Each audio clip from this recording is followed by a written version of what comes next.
Alright, so let's talk a little bit more about addition reactions of alkenes. And what I want to talk about in this video is something that will look rather familiar to you if you've seen the previous Markovnikov addition video. We have an alkene here that reacts with HCl to give the expected Markovnikov addition product, where the hydrogen adds on the carbon that already has the large number of hydrogens, and the chlorine goes on the carbon where the carbocation was formed. The thing that's unusual about a reaction like this is this forms about 50% of the product. There's something else though, and when this was first discovered, it was an unexpected product. 50% of the product in this reaction was discovered to be something completely unexpected, where the chlorine actually ends up on this carbon and the hydrogen actually ends up on the same carbon. And so you're probably wondering, well, that doesn't make any sense. How is that even possible? How is that chlorine even vaguely possibly formed here when this carbon is not even part of the original double bond? If the double bond was originally on carbon 1 and 2, I can see this addition here, that's fine, because this is just straight up Markovnikov rule. This, however, appears to be straight up bollocks. I just don't know what's going on. Why is it that somehow this chlorine has added on to carbon 3? This obviously is not Markovnikov rule. Something else is happening here. And that something else is a big part of any time you run a reaction that has as an intermediate a carbocation. Okay? You remember we talked about carbocations previously. We can have those that are primary, that are secondary, that are tertiary, and we'd seen that tertiary carbocations are more stable than secondary or primary. The point is that if you form as an intermediate a primary or a secondary carbocation, if it's possible, one thing that carbocation can undergo is something called a rearrangement to something more stable. So you could have, for example, a primary carbocation rearranged to a secondary one, thus spontaneously become more stable, or perhaps secondary rearrange to a tertiary carbocation. Again, a spontaneous rearrangement giving rise to a more stable product. Now, this isn't just something that happens and you just have to remember it. There's a method behind what appears to be madness right now, and this method actually involves electron pushing, similar to what you have seen before. So let's just look at the mechanism for what is going on here. So I'm just going to start over with the mechanism on the new page, but you'll probably imagine that the first step in this reaction is actually exactly what you would expect from what you've seen before. So let's draw this out again. We have this guy, and we have the double bond here, and here is our HCl. Okay, so there we go, there's the HCl. The double bond, or the pi bond from the double bond, attacks the hydrogen, breaks the hydrogen-chlorine bond, and gives us what we should have no problems expecting. In other words, the initial carbocation intermediate, which is this guy, because you'd expect a secondary carbocation versus a primary one. And we have our chlorine lying around here as well. Now take a look at this carbocation here. I'm hoping you can see this carbocation has two carbons around it. This is a secondary carbocation. And what I'm going to do is I'm going to draw on something we haven't looked at before, and that's actually a hydrogen. We don't usually look at hydrogens bonded to carbon atoms.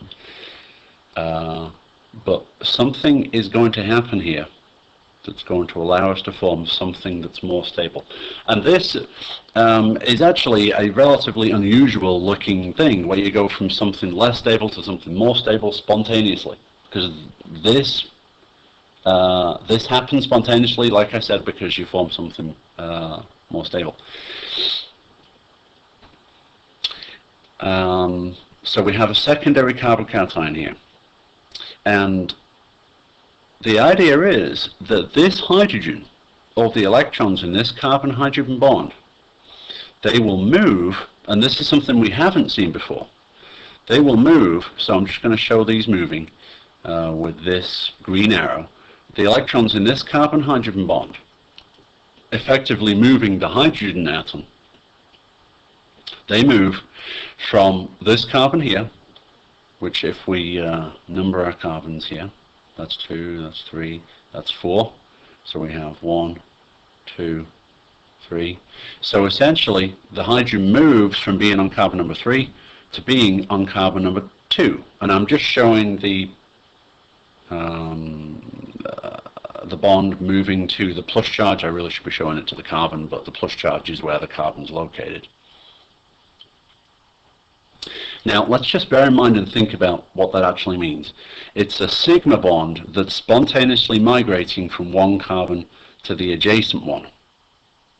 Okay, so from carbon 3 to carbon 2 in this case. Now, this is something we haven't seen before, because usually this sort of thing doesn't happen. But in this case, there is a very good energetic reason as to why it does actually happen. And let's draw out the product, and hopefully I can illustrate to you why this is actually valid and not just me making stuff up. We draw out the product again. I'm going to draw the hydrogen over here, just as we have before. This hydrogen has now taken its electrons, so this bond is broken and moved on to carbon number 2. So that hydrogen is now on carbon number 2. And if that's the case, this carbon number 2, it already has one hydrogen, we're just not showing it. And it now has its full complement of hydrogen, so it's happy. But which carbon now is the one that's unhappy? Well, it's the carbon that the hydrogen came from, which is carbon 3. Now take a look at what I have on that carbon now. I now have a plus charge on that carbon. And let's just go back up here. Carbon number 2 here had 2 carbons next to it. It was a secondary carbocation. On carbon 3 now, though, look at the number of carbons around there. We've gone from a secondary carbocation to a tertiary carbocation. We've spontaneously made our intermediate more stable, simply by the movement of a pair of electrons. And because that pair of electrons was in a bond connected to a hydrogen, the hydrogen essentially moved as H-, which is the reason why we call this something called a hydride shift. Later on, you'll see that H- nucleophilic hydrogen is called hydride. And shift means it's shifting from one carbon to another. And so what we get here then is we've formed a more stable carbocation. Now the chlorine can come in and go here, and actually I should show that going down to that carbon right there, and ends up on carbon number 3, which, as we said before, was not one of the original double bond carbons, but it still ends up as being the product. Okay, so the hydrogen that was originally on carbon number 3 is moved to carbon number 2, and this is our product. And just so you can check that this is actually what we had on the slide last time, there we go. This is it's the same thing as what we just drew. Okay, where the chlorine ends up on the carbon that was not originally part of the double bond, and this is due to this thing called a hydride shift. And really, provided you have a pair of electrons here in a bond between 2 atoms that are essentially, that have approximately the same electronegativity, carbon and hydrogen for example, this shift like this will work.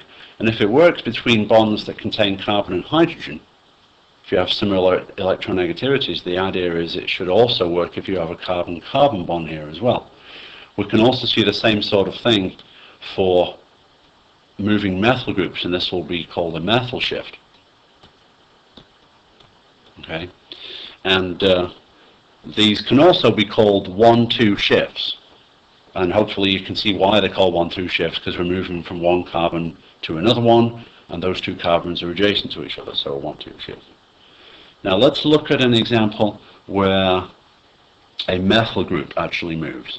So the two groups that we should be most concerned about moving here are hydrogens and methyl groups. I wouldn't worry too much about anything else, but we should always be concerned about the fact whenever we have an addition reaction like this, because we're forming a carbocation intermediate, if there is any possibility at all of forming a more stable carbocation through rearrangement, that is going to happen. Not a case of it may happen, it will happen. So let's have a look at something else. Let's consider this guy. So let me just draw this guy out. This is 3,3-dimethyl butanene. 1, 2, 3, 4 butanene, 3,3-dimethyl butanene. And we are going to be reacting that just as we did before with HCl. And no surprises here, exactly the same thing happens first off. Exactly the same as what we showed at the start of this video, at the start of previous videos. So let's just draw this out. Once again, we can apply Markovnikov's rule, and we should see that the hydrogen goes on the carbon that already has the larger number of hydrogens, and the carbocation goes here. Now, once again, we have our secondary carbocation. Okay. In this case, though, we have a possibility of forming a tertiary carbon or a tertiary carbocation on the carbon adjacent to this one by movement of not a hydrogen but a methyl group. Remember, all this takes is a pair of electrons to move an adjacent group from one place to another. And what's going to happen here is, just as the hydrogen did in that last example, and this time a methyl is moving. And this is where we've got to be careful, because this means our product looks really rather different to the structure of our initial starting material. Because here we had 3 carbons on the end carbon, here we don't after we do this movement. So if I was just to say, I'm just going to label this as CH3 here, that CH3 which is on this carbon is now going to be moved on to the next one. I'm just highlighting that in red so you can see that it is the same group. And if that's the case, then where does my plus charge go? Well, it goes on the carbon that the CH3 came from, which is here. Okay, and then the Cl minus comes in, adds right here, just as we did last time.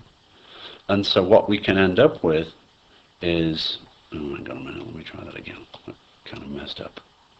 What we can end up with, and this is where we have to make sure that we understand exactly what is happening here.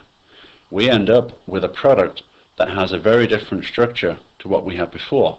Our hydrogen added exactly where we would expect, but our chlorine is here. But the other thing is, the methyl group, this guy, is now on carbon number 2 when originally it wasn't. So originally we had 1, 2, 3, 4 carbons in our carbon chain, and on carbon 2 there was no methyl group. You can see in the product there is a methyl group on carbon number 2. On carbon number 3 here there are 3 methyl groups coming off here, and you can see now on carbon number 3 there are not. Alright, so you can see that the carbon skeleton after a rearrangement involving a methyl shift is going to be different from that of what you started with. So rather than me just rabbiting on, let's actually look at one more example. Okay, if I just draw this guy out, this is something called vinyl cyclohexane. Now, I don't need to worry too much about the name, but what we are doing is showing the structure of a reaction product between vinyl cyclohexane here and HBl. According to Markovnikov rule, you would expect a particular product, and it turns out that that product is not formed, but what's formed instead is this. I apologize for the messiness of this. So it looks as if the H and the bromine should add across these two carbons. And you can clearly see that the bromine has ended up actually attaching itself to the ring, to this carbon, or apparently to this carbon somehow. So why don't we see if we can write out a mechanism for this? All right. So here's our ring again. All right. Oh boy, looking even messier than before. There's my double bond, and I'm going to draw out my HBl. So here we go. So what's the first thing that's going to happen? Well, it's exactly the same as what we were seeing before. The pi bond grabs the hydrogen, breaks the hydrogen-bromine bond, and we're going to form our intermediate carbocation. Okay. So let's see, let me just draw this out. That pi bond is now gone. The hydrogen has added on to the carbon that's already bearing the larger number of hydrogens, again according to Markovnikov's rule, and what we have is this secondary carbocation here. Now, one thing that you should expect is that whenever you have a starting material and a product where the bromine or the chlorine or whatever has added in what appears to be the wrong place, that must have been something to do with a rearrangement. So you always want to be looking at a structure like your intermediate here, your carbocation intermediate, and thinking, if I move my plus charge over by one carbon, can I make a more stable carbocation? So let's just look at this guy for an example. This is a secondary carbocation. Well, if I move it over here, well, that becomes primary. That's no good, and that's not going to happen. But if I was to move it over here, then I'd have 1, 2, 3 carbon groups coming off my the carbon bearing the plus charge, so I'd have a tertiary carbocation. But if that's going to be the case, then I've got to lose something from this carbon. Now, what is it on this carbon that we're currently not being shown? And as you would imagine, that is a hydrogen. So let's actually show that. And so what's going to happen between that hydrogen and this plus charge to allow us to get the carbocation on this carbon? Well, it's just like we've seen before, that the electrons in that carbon-hydrogen bond break and move that hydrogen over a bond. So let's draw the ring out again. There's our 6-membered ring. I'm going to draw on our bonds. Now we have our hydrogen here. The red hydrogen is the one that we added in the beginning, so just so that you can distinguish between the two. And the plus charge now is on this carbon, the ring carbon. And Br minus, which is just sort of hanging around, is going to attack here. Okay, so we have this situation. Now, one question you might have is, why is it then that the Br minus just sort of hangs around until after this rearrangement's happened? Well, the fact is, it isn't just hanging around, it's there and it's going to act as a nucleophile, but what we're talking about is relative speeds. If the bromide can attack here faster than the carbocation can rearrange, we'll get primarily this product. However, if the carbocation rearranges faster than the bromine can attack, then we'll get primarily this product. If the bromide attacks at approximately the same rate as which this rearranges, then we'll get a mixture of two products. Okay? And we aren't going to be concerned about whether about predicting which is faster or anything like that. All I want you guys to understand is why it is that we form the product that we do here. So let's just draw it out. Let's just follow the electrons that we pushed.